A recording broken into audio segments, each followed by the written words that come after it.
ನಮಸ್ತೆ ಎಲ್ರಿಗೂ, welcome back to my YouTube channel. Gruhalakshmi ಯೋಜನೆಯ ಅಪ್ಡೇಟ್ಗೆ ತಮ್ಮೆಲ್ಲರಿಗೂ ಕೂಡ ಆತ್ಮೀಯವಾದ ಸ್ವಾಗತ.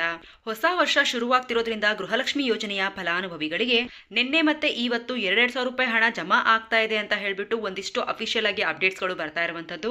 ಹಾಗಿದ್ರೆ ಯಾವ ಒಂದು ಕಂತಿನ ಹಣ ಜಮಾ ಆಗ್ತಾ ಇದೆ, ಯಾವ ಕಂತಿನ ಹಣ ಬರುತ್ತೆ, ಹಾಗೇನೆ ಏನೆಲ್ಲ ಅಪ್ಡೇಟ್ಸ್ಗಳಿದಾವೆ ಅಂತ ಹೇಳಿ ಈ ಒಂದು ವಿಡಿಯೋದಲ್ಲಿ ಕಂಪ್ಲೀಟ್ ಆಗಿ ತಿಳಿಸ್ಕೊಡ್ತೀನಿ. ವಿಡಿಯೋನ ಕೊನೆವರೆಗೂ ನೋಡಿ, ಖಂಡಿತವಾಗ್ಲೂ ಇನ್ಫಾರ್ಮೇಟಿವ್ ಆಗಿರುತ್ತೆ. ಹಾಗಾದ್ರೆ ಬನ್ನಿ ವಿಡಿಯೋ ಶುರು ಮಾಡೋಣ. ವಿಡಿಯೋ ಶುರು ಮಾಡೋದಕ್ಕಿಂತ ಮುಂಚೆ ನೀವೇನಾದ್ರೂ ಹೊಸದಾಗಿ ನಮ್ಮ ಚಾನಲ್ ವಿಡಿಯೋ ನೋಡ್ತಾ ಇದ್ರೆ ಇನ್ನೂ ಕೂಡ ಚಾನಲ್ಗೆ ಸಬ್ಸ್ಕ್ರೈಬ್ ಆಗಿಲ್ಲ ಅಂತಂದ್ರೆ ಚಾನಲ್ಗೆ ಸಬ್ಸ್ಕ್ರೈಬ್ ಮಾಡ್ಕೊಳ್ಳಿ. ಹಾಗೇನೇ ವಿಡಿಯೋಗೊಂದು ಲೈಕ್ ಕೊಟ್ಬಿಟ್ಟು ವಿಡಿಯೋ ನೋಡೋದಕ್ಕೆ ಶುರು ಮಾಡಿ. ನೋಡಿ, ಮೊದಲಿಗೆ ನಿಮ್ಗೆಲ್ರಿಗೂ ಕೂಡ ಗೊತ್ತಿರೋ ಹಾಗೆ ಫಸ್ಟ್ ಇಂದ ಅಪ್ಡೇಟ್ಸ್ ಅನ್ನ ಕೊಡ್ತಾ ಬರ್ತೀನಿ. ನಿಮ್ಗೊಂದು ಕ್ಲಾರಿಟಿ ಬರುತ್ತೆ ಹೊಸ ವರ್ಷಕ್ಕೆ ಯಾವ ರೀತಿಯಲ್ಲಿ ಹಣ ಜಮಾ ಆಗ್ತಿದೆ ಏನು ಅಂತ ಹೇಳ್ಬಿಟ್ಟು. ಸೊ ನಿಮಗೆ ಗೊತ್ತಿರೋ ಹಾಗೆ ನವೆಂಬರ್ ತಿಂಗಳಲ್ಲಿ ನವೆಂಬರ್ 26ನೇ ತಾರೀಕಿನಿಂದ ಗೃಹಲಕ್ಷ್ಮಿ ಯೋಜನೆಯ 23ನೇ ಕಂತಿನ ಹಣವನ್ನ ಜಮಾ ಮಾಡ್ತಾರೆ.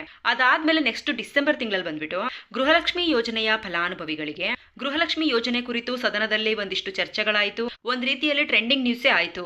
ಅದಾದ್ಮೇಲೆ ನೆಕ್ಸ್ಟ್ ಬಂದ್ಬಿಟ್ಟು ಡಿಸೆಂಬರ್ ತಿಂಗಳಲ್ಲಿ ಗೃಹಲಕ್ಷ್ಮಿ ಯೋಜನೆಯ ಫಲಾನುಭವಿಗಳಿಗೆ 24ನೇ ಕಂತಿನ ಹಣವನ್ನ ಜಮಾ ಮಾಡ್ತಾರೆ. ಅಂಡ್ ಪೆಂಡಿಂಗ್ ಇರುವಂತಹ ಒಂದು ಫಲಾನುಭವಿಗಳಿಗೆ ಇದುವರೆಗೂ ಸಹ 24ನೇ ಕಂತಿನ ಹಣ ಜಮಾ ಆಗ್ತಾ ಇರುವಂತದ್ದು. ಸೊ ನಿಮ್ಗೆ 23ನೇ ಕಂತಿನ ಹಣ ಜಮಾ ಆದಾಗ ಲಕ್ಷ್ಮಿ ಹೆಬ್ಬಾಳ್ಕರ್ ಮೇಡಮ್ ಅವರು ಒಂದು ಹೇಳಿಕೆಯನ್ನ ಹೇಳ್ತಾರೆ, ನಾವು ಆಗಸ್ಟ್ ತಿಂಗಳವರೆಗೂ ಹಣವನ್ನ ಜಮಾ ಮಾಡಿದೀವಿ ಅಂತ ಹೇಳ್ಬಿಟ್ಟು.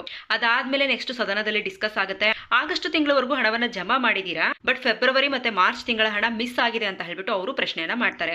ಸೊ ಇದುವರೆಗೂ ಫೆಬ್ರವರಿ ಮತ್ತೆ ಮಾರ್ಚ್ ತಿಂಗಳ ಹಣದ ಬಗ್ಗೆ ಇದುವರೆಗೂ ಯಾವುದೇ ರೀತಿಯಾದ ಅಪ್ಡೇಟ್ಸ್ ಗಳು ಬಂದಿಲ್ಲ. ಸ್ಕಿಪ್ ಮಾಡಿರುವಂತಹ ಹಣವನ್ನ ಯಾವಾಗ ಜಮಾ ಮಾಡ್ತೀರಾ ಏನು ಅಂತ ಹೇಳ್ಬಿಟ್ಟು ಕೂಡ ಕೇಳ್ತಾರೆ. ಅಂಡ್ ಈಗ ನಿಮ್ಗೆಲ್ರಿಗೂ ಕೂಡ ಗೃಹಲಕ್ಷ್ಮಿ ಯೋಜನೆಯ 24ನೇ ಕಂತಿನ ಹಣವನ್ನ ಡಿಸೆಂಬರ್ ತಿಂಗಳಲ್ಲಿ ಜಮಾ ಮಾಡಿದ್ದಾರೆ. ಒಂದು 60ರಿಂದ 70% ಫಲಾನುಭವಿಗಳ ಖಾತೆಗಳಿಗೆ ಇದುವರೆಗೂ ಗೃಹಲಕ್ಷ್ಮಿ ಯೋಜನೆಯ 24ನೇ ಕಂತಿನ ಹಣ ಜಮಾ ಆಗಿರುವಂತದ್ದು. ಈಗ ಮತ್ತೆ ಹೊಸ ವರ್ಷಕ್ಕೆ ಒಂದು ಗುಡ್ ನ್ಯೂಸ್ ಅನ್ನ ಕೊಟ್ಟಿದ್ದಾರೆ. ಹೊಸ ವರ್ಷಕ್ಕೆ ಗೃಹಲಕ್ಷ್ಮಿ ಯೋಜನೆಯ ಫಲಾನುಭವಿಗಳಿಗೆ 2,000 ರೂಪಾಯಿ ಹಣ ಕ್ರೆಡಿಟ್ ಆಗ್ತಿದೆ ಅಂತ ಹೇಳ್ಬಿಟ್ಟು ಎಲ್ಲಾ ಒಂದು ಚಾನೆಲ್ ಗಳಲ್ಲಿ ಹೇಳ್ತಾ ಇದ್ದಾರೆ. ಬಟ್ ಅಲ್ಲಿ ಅವ್ರು ಏನ್ ಹೇಳ್ತಿದ್ದಾರೆ ಅಂತಂದ್ರೆ, ಆಗಸ್ಟ್ ತಿಂಗಳವರೆಗೂ ಹಣವನ್ನ ಜಮಾ ಮಾಡಿದ್ರು, ಬಟ್ ಈಗ ಸೆಪ್ಟೆಂಬರ್ ತಿಂಗಳ ಹಣ ಜಮಾ ಆಗ್ತದೆ ಅಂತ ಹೇಳ್ಬಿಟ್ಟು ಹೇಳ್ತಾ ಇದ್ದಾರೆ. ಸೊ ನಿಮ್ಗೆ ಈಗ ಡಿಸೆಂಬರ್ ತಿಂಗಳಲ್ಲಿ ಯಾವ ಒಂದು ಹಣ ಜಮಾ ಆಯ್ತು ಅಂತ ಹೇಳಿದ್ರೆ ಅದು ಬಂದ್ಬಿಟ್ಟು 24ನೇ ಕಂತಿನ ಹಣ ಆಗಿರುತ್ತೆ, ಸೆಪ್ಟೆಂಬರ್ ತಿಂಗಳ ಹಣ ಆಗಿರುತ್ತೆ. ಅದು ಬಂದ್ಬಿಟ್ಟು ನಿಮ್ಗೆ ಜಮಾ ಆಗಿರುವಂತದ್ದು. ಒಂದು 60ರಿಂದ 70% ಫಲಾನುಭವಿಗಳ ಬ್ಯಾಂಕ್ ಖಾತೆಗಳಿಗೆ 24ನೇ ಕಂತಿನ ಹಣ ಜಮಾ ಆಗಿರುವಂತದ್ದು. ಈಗ ಹೊಸ ವರ್ಷದ ಪ್ರಯುಕ್ತ ಗುಡ್ ನ್ಯೂಸ್ ಅಂತ ಹೇಳಿದ್ದಾರೆ. ಸೊ ಫಲಾನುಭವಿಗಳು ನೀವೇ ಒಂದ್ ರೀತಿಯಾಗಿ ಕನ್ಫರ್ಮ್ ಅನ್ನ ಮಾಡಬೇಕು. ಇಲ್ಲಿ 24ನೇ ಕಂತಿನ ಹಣ ಅಂದ್ರೆ ಡಿಸೆಂಬರ್ ತಿಂಗಳಲ್ಲಿ ನಿಮ್ಗೆ ಮೊನ್ನೆ ತಾನೇ ಹಣ ಜಮಾ ಆಗಿದೆ, ಮತ್ತೆ ನಿಮ್ಗೆ 1 ಅಥವಾ 2 ದಿನದ ಹಿಂದೆ ನಿಮ್ಗೆ ಮತ್ತೆ ಏನಾದ್ರೂ 2,000 ರೂಪಾಯಿ ಹಣ ಜಮಾ ಆಗಿದೆ ಅಂತ ಹೇಳ್ಬಿಟ್ಟು ಕಮೆಂಟ್ ಬಾಕ್ಸ್ ಮುಖಾಂತರ ಕಮೆಂಟ್ ಮಾಡಿ ತಿಳಿಸಿ. ಈಗ ನನ್ಗೇನ್ ಅನಿಸ್ತಿದೆ ಅಂತಂದ್ರೆ, ಇಲ್ಲಿ ಹೊಸ ವರ್ಷದ ಪ್ರಯುಕ್ತ ಗೃಹಲಕ್ಷ್ಮಿಯರ ಖಾತೆಗಳಿಗೆ ಹಣವನ್ನ ಜಮಾ ಮಾಡ್ತಾ ಇದೀವಿ ಅಂತ ಹೇಳ್ಬಿಟ್ಟು ಒಂದು ಹೇಳಿಕೆಯನ್ನ ಕೊಟ್ಟಿದ್ದಾರೆ. ಇಲ್ಲಿ ಗೃಹಲಕ್ಷ್ಮಿ ಯೋಜನೆ 24ನೇ ಕಂತಿನ ಹಣವನ್ನ ಜಮಾ ಮಾಡ್ಲಿಕ್ಕೆ ಇದರ ಒಂದು ಪ್ರೊಸೆಸ್ ಅನ್ನ ಶುರು ಮಾಡಿ 10 ದಿನಗಳೇ ಆಗಿದೆ. ಪೆಂಡಿಂಗ್ ಇರುವಂತಹ ಫಲಾನುಭವಿಗಳ ಖಾತೆಗಳಿಗೆ ಪೆಂಡಿಂಗ್ ಹಣವನ್ನೇನಾದ್ರೂ ಜಮಾ ಮಾಡ್ತಾ ಇದ್ದಾರಾ, ಇಲ್ಲ ಅಂದ್ರೆ 24ನೇ ಕಂತಿನ ಹಣ ಬಂದಿರುವಂತವರಿಗೆ 25ನೇ ಕಂತಿನ ಹಣವನ್ನೇನಾದ್ರೂ ಜಮಾ ಮಾಡ್ತಾ ಇದ್ದಾರಾ ಅಂತ ಹೇಳ್ಬಿಟ್ಟು ಫಲಾನುಭವಿಗಳು ನೀವೇ ಕಮೆಂಟ್ ಮಾಡಿ ತಿಳಿಸ್ಕೊಡ್ಬೇಕು. ಸೊ ಒನ್ಸ್ ನೀವು ಕಮೆಂಟ್ ಅನ್ನ ಮಾಡಿದಾಗ ನಿಮ್ಗೆ ಕನ್ಫರ್ಮ್ ಆಗುತ್ತೆ. ಆಗ ಎಲ್ಲಾ ಒಂದು ಫಲಾನುಭವಿಗಳಿಗೂ ಕೂಡ ಗೊತ್ತಾಗುತ್ತೆ. ಇಲ್ಲ 25ನೇ ಕಂತಿನ ಹಣ ಜಮಾ ಆಗಿಲ್ಲ ಅಂದ್ರೆ, ಯಾರಿಗೂ ಕೂಡ ಹಣ ಜಮಾ ಆಗೇ ಇಲ್ಲ ಅಂತಂದ್ರೆ, ಹೊಸ ವರ್ಷ ಹಬ್ಬದ ಪ್ರಯುಕ್ತ ನಿಮ್ಗೆ ಇವತ್ತು ನಿನ್ನೆ ಎಲ್ಲ ಏನೊಂದು ಹಣವನ್ನ ಜಮಾ ಮಾಡ್ತಾ ಇದ್ದಾರೆ ಅದು ಬಂದ್ಬಿಟ್ಟು 24ನೇ ಕಂತಿನ ಹಣ ಪೆಂಡಿಂಗ್ ಹಣ ಆಗಿರುತ್ತೆ. 24ನೇ ಕಂತಿನ ಹಣ ಆಲ್ರೆಡಿ ಜಮಾ ಆಗಿದ್ದು ನಿಮ್ಗೆ ಏನಾದ್ರೂ ಇವತ್ತು ಅಥವಾ ನಿನ್ನೆ ಒಂದ್ 2,000 ರೂಪಾಯಿ ಹಣ ಕ್ರೆಡಿಟ್ ಆಗಿದ್ರೆ ಅದು ಬಂದ್ಬಿಟ್ಟು 25ನೇ ಕಂತಿನ ಹಣ ಆಗಿರುತ್ತೆ. ಸೊ ನೀವು ಇಲ್ಲಿ ಯಾರು ಕೂಡ ಕನ್ಫ್ಯೂಸ್ ಆಗುವಂತಹ ಅವಶ್ಯಕತೆ ಇಲ್ಲ. ಡಿಸೆಂಬರ್ ತಿಂಗಳಲ್ಲಿ ನಿಮ್ಗೆ ಒಂದ್ಸರಿ 2,000 ರೂಪಾಯಿ ಹಣ ಬಂತ ಅಥವಾ 2 ಸಾರಿ 2,000 ರೂಪಾಯಿ ಹಣ ಬಂತ ಅನ್ನೋದನ್ನ ಜಸ್ಟ್ ನೀವು ಕಮೆಂಟ್ ಮಾಡಿ ತಿಳಿಸಿ, ಓಕೆನಾ? ಆಗ ಎಲ್ರಿಗೂ ಕೂಡ ಗೊತ್ತಾಗ್ಬಿಡುತ್ತೆ. ಒಂದ್ಸಾರಿ ಏನಾದ್ರೂ 2,000 ರೂಪಾಯಿ ಹಣ ಬಂದಿದೆ ಅಂತಂದ್ರೆ ಅದು ಬಂದ್ಬಿಟ್ಟು 24ನೇ ಕಂತಿನ ಹಣ ಆಗಿರುತ್ತೆ. ಅಥವಾ 2 ಸಾರಿ ನಿಮ್ಗೆ 2,000 ರೂಪಾಯಿ ಹಣ ಬಂದಿದೆ ಅಂತ ಹೇಳಿದ್ರೆ ಅದು ಗೃಹಲಕ್ಷ್ಮಿ ಯೋಜನೆಯ 24 ಮತ್ತೆ 25ನೇ ಕಂತಿನ ಹಣ ಆಗಿರುತ್ತೆ, ಓಕೆನಾ? ಸೊ ಹೊಸ ವರ್ಷಕ್ಕಂತೂ ಒಂದು ಗುಡ್ ನ್ಯೂಸ್ ಅನ್ನ ಕೊಟ್ಟಿದ್ದಾರೆ. ಇದುವರೆಗೂ ಕೂಡ 23 ಮತ್ತೆ 24ನೇ ಕಂತಿನ ಹಣ ಸಾಕಷ್ಟು ಫಲಾನುಭವಿಗಳಿಗೆ ಇನ್ನೂ ಕೂಡ ಪೆಂಡಿಂಗ್ ಇದೆ. ಪೆಂಡಿಂಗ್ ಇರುವಂತಹ ಹಣವನ್ನು ಕೂಡ ಜಮಾ ಮಾಡ್ತಾ ಇದ್ದಾರೆ.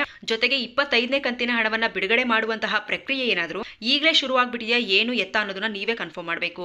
ನಾನ್ ನಿಮ್ಗೆ ಒಂದು ಕನ್ಫರ್ಮ್ ಅನ್ನ ಕೊಟ್ಟಿದೆ. ಖಂಡಿತವಾಗ್ಲೂ ಗೃಹಲಕ್ಷ್ಮಿ ಯೋಜನೆಯ 25ನೇ ಕಂತಿನ ಹಣ ಬಂದ್ಬಿಟ್ಟು ಜನವರಿ ತಿಂಗಳಲ್ಲಿ ಹಣವನ್ನ ಬಿಡುಗಡೆ ಮಾಡ್ತಾರೆ ಹೊಸ ವರ್ಷದ ಪ್ರಯುಕ್ತ ಅಂತ ಹೇಳ್ಬಿಟ್ಟು. ಬಟ್ ಈಗ ಮಾಧ್ಯಮ ಮಿತ್ರರು ಹೇಳ್ತಾ ಇರುವಂತದ್ದು, ಇಲ್ಲಿ ಹೊಸ ವರ್ಷಕ್ಕೆ ಹಣ ಜಮಾ ಆಗ್ತಿದೆ ಅಂತ ಹೇಳ್ಬಿಟ್ಟು ನೆನೆ ಒಂದಿಷ್ಟು ಫಲಾನುಭವಿಗಳಿಗೆ ಕೇಳಿದ್ದಾರೆ. ಹಾಗೇನೆ ಒಂದಿಷ್ಟು ಅಪ್ಡೇಟ್ಸ್ ಅನ್ನ ಕೂಡ ಕೊಟ್ಟಿದ್ದಾರೆ. ಸೊ ಹಾಗಾಗಿ ನೀವೇ ಕನ್ಫರ್ಮ್ ಅನ್ನ ಮಾಡಿ. ಬಟ್ ಯಾರೂ ಸಹ ಗೃಹಲಕ್ಷ್ಮಿ ಯೋಜನೆ 24ನೇ ಕಂತಿನ ಹಣ ನಮ್ಗೆ ಬಂದಿಲ್ಲ ಅಂತ ಅನ್ಕೊಳ್ಳೋದಕ್ಕೆ ಹೋಗ್ಬೇಡಿ. 25ನೇ ಕಂತಿನ ಹಣದ ಪ್ರಕ್ರಿಯೆ ಶುರು ಆಗಿದೆ ಇಲ್ಲ ಅಂತ ಹೇಳಿ ಇವತ್ತಿನ ಕಮೆಂಟ್ ಬಾಕ್ಸ್ ಮುಖಾಂತರ ಕಮೆಂಟ್ ಅಲ್ಲಿ ತಿಳಿಸ್ಕೊಡಿ. ಆಗ ಎಲ್ರಿಗೂ ಕೂಡ ಒಂದು ಮಾಹಿತಿ ಗೊತ್ತಾಗುತ್ತೆ. ಅಂಡ್ ನಾನು ಸಹ ನಾಳೆ ಇದ್ರ ಬಗ್ಗೆ ಒಂದು ವಿಡಿಯೋನ ಮಾಡಿ ತಿಳಿಸ್ಕೊಡ್ತೀನಿ. ಎಕ್ಸಾಕ್ಟ್ ಆಗಿ ಯಾವ ಒಂದು ಕಂತಿನ ಹಣ ಜಮಾ ಆಗ್ತಿದೆ ಆಗ್ತಿದೆ ಅಂತ ಹೇಳಿ ತಿಳಿಸ್ಕೊಡ್ತೀನಿ. ಸೊ ಈಗ ಸದ್ಯಕ್ಕೆ ನೀವು ಯಾರು ಕೂಡ ಕನ್ಫ್ಯೂಸ್ ಆಗುವಂತಹ ಅವಶ್ಯಕತೆ ಇಲ್ಲ. ಬಟ್ ಮರಿದೆ ಕಮೆಂಟ್ ಬಾಕ್ಸ್ ಮುಖಾಂತರ ಕಮೆಂಟ್ ಅನ್ನ ಮಾಡಿ. ನಿನ್ನೆ ಇವತ್ತು ಪೆಂಡಿಂಗ್ ಇರುವಂತಹ ಫಲಾನುಭವಿಗಳಿಗೆ 24ನೇ ಕಂತಿನ ಗೃಹಲಕ್ಷ್ಮಿ ಯೋಜನೆ ಹಣ ಬಂತಾ ಅಥವಾ 24ನೇ ಕಂತಿನ ಹಣ ಈಗಾಗಲೇ ಜಮಾ ಆಗಿರುವಂತವರಿಗೆ ಮತ್ತೆ 25ನೇ ಕಂತಿನ ಹಣ 2,000 ರೂಪಾಯಿ ಹಣ ಬಂದಿದೆ ಅಂತ ಹೇಳಿ ಕೂಡ ಕಮೆಂಟ್ ಮಾಡಿ ತಿಳಿಸಿ. ಇದು ಇವತ್ತಿನ ಗೃಹಲಕ್ಷ್ಮಿ ಯೋಜನೆಯ ಅಪ್ಡೇಟ್ ಆಗಿತ್ತು. ಇದೇ ರೀತಿಯಾದ ಪ್ರತಿನಿತ್ಯದ ಗೃಹಲಕ್ಷ್ಮಿ ಯೋಜನೆಯ ಹೆಚ್ಚು ಅಪ್ಡೇಟ್ಸ್ಗಳನ್ನ ಪಡ್ಕೊಳ್ಳೋದಕ್ಕೆ ನಮ್ಮ ಒಂದು ಚಾನಲ್ಗೆ ಸಬ್ಸ್ಕ್ರೈಬ್ ಮಾಡ್ಕೊಳ್ಳಿ. ಹಾಗೆಯೇ ಯಾರೆಲ್ಲ ಕೊನೆವರೆಗೂ ವಿಡಿಯೋ ನೋಡಿದ್ರೋ ಅವ್ರಿಗೆಲ್ಲರಿಗೂ ಕೂಡ ಧನ್ಯವಾದಗಳು.